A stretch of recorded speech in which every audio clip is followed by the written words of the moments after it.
교리문답 교도가 들어갑니다. 주어 앞장에 제네바 교리문답 88문, 89문입니다. 세 번째 부분으로 들어가 봅시다. 이 신앙이 우리에게 어떤 유익이 있습니까? 여기서 우리는 하나님 아버지께서 예수 그리스도 안에서 우리를 계속해 주시고 우리를 주신 것과 마찬가지로 성도가 하나님의 생명을 통해서 우리로 하여금 인식체와 구원의 참여하도록 만들어 주시셨습니다.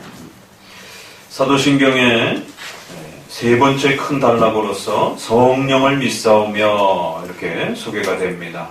이제 소개되어질 성령 하나님에 대한 이 고백 속에서 우리 성도들은 또 무엇을 고백하고 또 성경의 전체에 있어서 이 성령 하나님에 대한 부분에 있어서 또 어떤 부분을 아주 중요한 핵심으로 또 잘 이해하고 또 지켜가야 할 것인지를 또 소개를 합니다. 사도신경에서 성령 하나님에 대한 부분은 대략 2번 정도 나옵니다. 성령으로 잉태하사라고 하면서 그리스도의 잉태와 관련해서 한번 성령 하나님의 사역이 소개가 되고요. 그 다음에 이제 교회론으로 소개되어지는 이 부분에서 성령을 믿사오며 성도가 서로 교통하는 것과 거룩한 이 공교회에 대한 이 고백 속에서 연결되어지면서 성령 하나님을 믿사옵나이다. 그런데 그 성령 하나님께서는 이제 거룩한 그 공교회를 세우시고 성도들의 영적 교제를 만들어가고 또 그 교회를 통해서 성도들의 죄에 대한 부분들을 더욱 바로 잡아가면서 거룩하게 만들어 가십니다. 그리고 장차 종말에 이르기까지 그 성도들을 보호하고 지켜가시는 일들을 하십니다. 후반부는 성령 하나님께서 누구이신지 또 어떤 일들을 하시는지에 대한 부분들이 이제 고백되어집니다. 오늘 우리 시대도 그렇지만 대략 1900년부터 지난 100여 년 역사 속에 교회에 가장 큰 피해를 입힌 그러한 분파가 있다라면 바로 이 성령 하나님을 극단적으로 강조하면서 신비주의와 샤머니즘과 또 기복주의를 일으킨 이러한 소위 말해서 성령파 운동을 하는 성령의 은사 운동을 하는 또 이것을 다른 말로 신사도 운동을 하는 바로 이러한 성령 중심자들, 우리가 소위 오순절파라고 이렇게 표현하기도 하고 한국에서는 대표적으로 순복음교회라고도 이렇게 또 표현을 합니다. 바로 사도행전에서 일어났던 그 성령의 역사, 하나님이 역사하신 하나님의 역사가 오늘 그대로도 그렇게 연속되어지는 것처럼 그렇게 문자적 연속성을 주장하면서 결국 예언, 방언, 환상 또 이러한 종교적인 신비로운 체험들을 강조하면서 마치 이것을 체험하는 것이 하나님을 만나는 것이고 이것을 체험하는 것이 구원의 증거이고 이것을 체험하는 것이 마치 은혜의 충만함을 유지하는 것처럼 성령 하나님을 그렇게 아주 심각하게 곡해했습니다. 한국교회도 이 60년대, 70년대 이후로 바로 이러한 잘못된 오순절파의 영향에 의해서 성령 하나님에 대한 아주 심각한 훼손들이 일어났고 결국 장로교회까지 그 영향을 받아서 결국 장로교회의 이러한 엄숙한 예배, 말씀을 듣는 예배, 또 이러한 장로교적인 또 엄숙한 찬송에 대한 이런 부분들이 다 망가지면서 성령 하나님을 뜨겁게 이렇게 은혜를 받아서 찬양해야 된다라고 주장하면서 말씀은 짧게 찬송은 뜨겁게 기도도 뜨겁게 이러면서 결국 예배 전체의 분위기가 뜨거워지는 이제 형태로 장로교도 다 그 예배의 틀도 망가지고 결국 오순절 교회화 되어지는 감리교도 장로교도 최근에는 심지어 성공회나 이러한 로마 카톨릭조차도 그 엄숙함들을 잃어버리고 최근에는 또 이렇게 성령운동을 표방하는 그런 신부들이 나타날 정도로 한국교회에 있어서 이 성령 하나님에 대한 곡해와 오류는 아주 심각한 형태로 성도들과 교회 안에 피해를 입혔다는 사실을 명심하셔야 됩니다. 그럼 우리 지난 2000년 동안 한국 기독교뿐만 아니라 전체 기독교 역사가 지켜온 성령 하나님에 대한 올바른 이해란 무엇인가? 사도신경에는 성부, 성자, 성령 하나님이라고 이렇게 삼위 하나님을 잘 균형 있게 표현했고 이 삼위 하나님이 한 분 하나님이시다라고 하는 이 기독교의 신비로운 고백을 담아내고 있습니다. 특별히 삼위 하나님을 좀 더 잘 이해하라라고 각 위격에 해당이 되는 성부 하나님 역사와 또 성자 하나님의 그 구원의 역사와 또 성령 하나님의 역사가 이렇게 그 존재에 있어서도 성부는 성자가 아니십니다. 성부가 성자를 낳으셨다라고 말합니다. 어떻게 낳으셨는지는 신비 속에 해당이 되는 겁니다. 그저 우리 인간의 언어를 사용해서 부모가 자식을 낳는다라는 그 단어를 채용해서 그저 성부가 성자를 낳으셨다. 그래서 아버지 되신 하나님, 아들 되신 하나님라고 정도 부를 뿐이에요. 그 존재가 어떠한 분이신지는 우리는 더 깊이 들어가 알 수가 없습니다. 또 성자와 성령은 다르신 분입니다. 성부와 성자가 성령 하나님을 보내신다. 보냄을 받으시는 분이다. 라고 이렇게 표현하고 성령은 하나님의 영이시다. 라고 이렇게 표현하는 것이에요. 그래서 성부와 성령은 분명히 서로 다른 분이다. 라고 말하고 있습니다. 이렇게 존재가 다른 것처럼 성부는 전능하사 천지를 만드시고 온 우주 만물을 창조하시고 영원한 하나님의 뜻과 계획 속에서 예정하시고 작정하시고 이제 성자 하나님은 그 아버지 하나님의 뜻을 이루시기 위하여 이 땅에 성육신하시고 인간의 구원을 위하여 십자가에 못 박혀 죽으시는 이러한 엄청난 희생과 또 아버지 앞에 그렇게 또 희생 제물로서 바쳐지는 그런 구원의 역사를 이루셨습니다.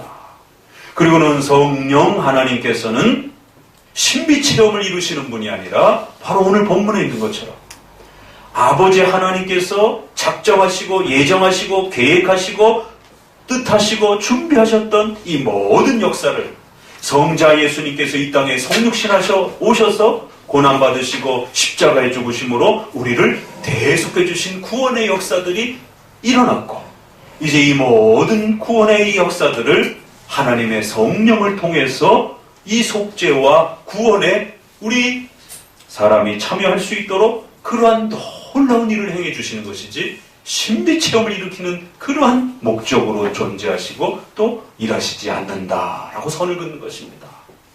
여기 어디 직통계시와 신비 체험과 또 그러한 종교 체험과 또 예수님을 보게 만들어준다든가 소위 말해서 오순절파에서 말하는 방언이라든가 또 그러한 예언이라든가 이러한 한 구절도 들어가 있지 않습니다.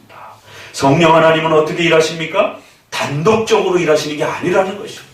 오늘날은 성령 시대니까 성령의 뜨거움을 유지해야 된다라고 말해서는 안 된다는 것입니다. 반드시 성령 하나님을 말할 때는 성부와 성자와 성령 하나님의 삼위 하나님이라고 하는 이 삼위 하나님의 균형 있는 고백 속에서 성령 하나님의 역사와 은혜가 잘 소개되어야 된다는 것입니다. 그렇지 아니하면 이 기독교의 신비로운 삼일체 하나님에 대한 잘못된 이해 때문에 유대인들처럼 아직도 성부 하나님만을 믿고 있는 거예요. 그래서 예수님을 십자가에 못 박아 죽였습니다. 성자 예수님만을 또 의지하고 찾는 사람들이 있습니다. 소위 1800년부터 자유주의자들이 등장해서 예수님의 신성을 믿지 않고 오로지 예수님의 인성을 믿으면서 예수님은 훌륭한 4대 성인이요 훌륭한 리더요 훌륭한 선생님처럼 믿는 그래서 예수님만 강조하는 이러한 또 잘못된 분파들이 있습니다. 또 오늘날은 성령 하나님만 강조하는 오순절파가 있는 것입니다. 적어도 우리 장로교, 우리 종교개혁 선조들이 또 사도신경을 통해서 2000년 동안 고백해온 올바른 성령 하나님에 대한 고백은 성부, 성자, 성령 하나님의 고백 속에서 균형 있게 고백되어야 되지 어느 한 위가 지나치게 편중되거나 어느 한 위가 가장 높은 것처럼 그렇게 표현되거나 그렇게 고백되어지거나 교회 안에서 그런 분위기로 유도되어서는 절대 안 된다는 것입니다. 삼위 하나님이 골고루 균형 있게 또 각각의 하신 일들을 중심으로 그렇게 표현되어지고 그렇게 가르쳐져야 되는 것입니다. 웃지 못할 일은 전도사 시절에 어느 전사님이 예수님께 기도해도 됩니까? 예수님의 이름으로 기도합니다라는 많이 들어봤어도 성부 하나님에게 주로 기도를 많이 해왔기 때문에 예수님께 기도해도 됩니까? 전도사님, 성도도 아니고요. 정말 한국 교회의 수준을 알려주는 겁니다. 삼일체 하나님에 대해서 사도신경에 대해서 얼마나 안 가르쳤으면 어떻게 예수님께 기도하는 것을 의무를 가질 수 있느냐 말이에요. 하나님은 삼위 하나님 모두 하나님이시고 모두 권능과 영광이 동등하신 그러한 한 하나님이시기 때문에 성부에게도 기도해야 되고 성자에게도 기도해야 되고 성령 하나님께도 기도해야 되는 것입니다. 모든 삼위께 우리가 기도할 수 있는 것입니다. 그러나 기도의 또 방식에 있어서 성자 예수 그리스도의 이름으로 주기도문 우리가 또 고백하고 그럴 때 예수님의 이름으로 라고 이렇게 또 표현할 수도 있는 것입니다. 또 성령 하나님의 은혜의 충만함을 가지고 우리가 기도합니다 라고 말할 수 있는 것입니다. 그러나 직접적으로 또 성령 하나님 도와주십시오. 성자 예수님 우리의 삶을 살펴주옵소서 라고 기도할 수 있는 것입니다. 삼위 하나님에 대한 기본 개념이 안 잡히다 보니까 이런 일들이 벌어지는 겁니다. 그래서 이제 우리가 또 함께 배워가게 될 성령 하나님에 대한 부분은 첫 번째, 지나치게 성령 하나님만 강조해서는 안 된다. 또 과거에 성령 하나님을 너무 강조 안 해서 또 문제가 되어지기도 합니다. 지나치게 강조하나 지나치게 강조 안 하거나 다 문제가 됩니다. 삼위일체 하나님을 고백하는 우리 기독교 신앙에 따라 삼위의 고백 속에서 성령 하나님의 그 적절한 위치와 그 내용을 균형 있게 고백해야 된다라고 하는 것을 먼저 89문에 소개합니다.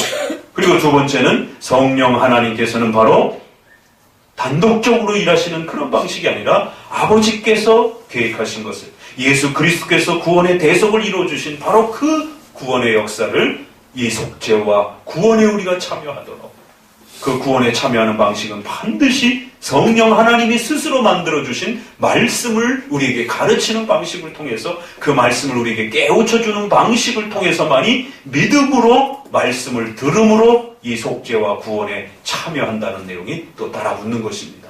절대로 샤머니즘, 기복주의, 신비주의 방식으로 성령이 역사하시는 것이 아니라 말씀을 믿음으로 예수님이 이루어주신 이 속죄와 구원에 참여케 하시는 바로 성령 하나님에 대한 고백이 우리 장로교가 지난 2000년 동안 지켜왔던 성령 하나님에 대한 다른 고백임을 명심하셔야 됩니다.